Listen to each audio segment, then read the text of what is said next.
to kind of give you a basic overview of kind of a year and how we use it. In the summer, I utilize the external load to track, my periodization in the weight room and on the field as we run, or in the court as we run, and do all of our movement prep and conditioning.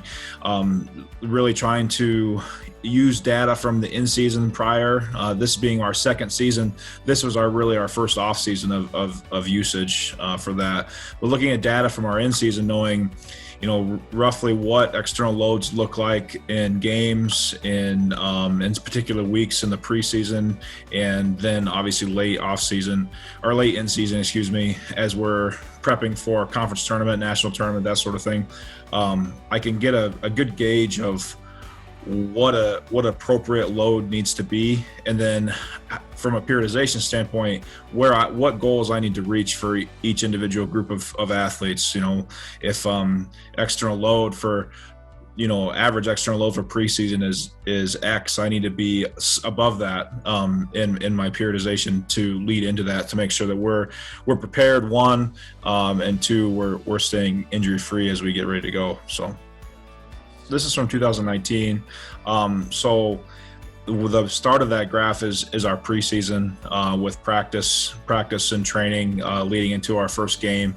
So, we're doing our very best to kind of auto-regulate our guys and team practice to make sure that we're performing at our best, but also not trying to detrain as well. So there's this fine line between making sure we're fresh all the time and then detraining, and we got to make sure we don't cross that threshold.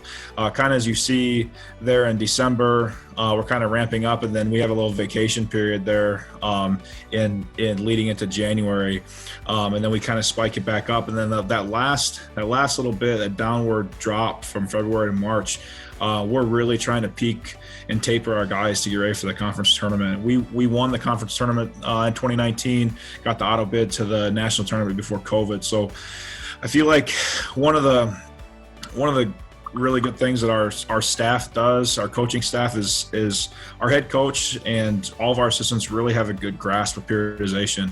So when I bring stuff to them, I bring data to them, I bring ideas to them, they're really on board with however it needs to work, and they understand what we need to do. So we pride ourselves in being at our best at the end of the year.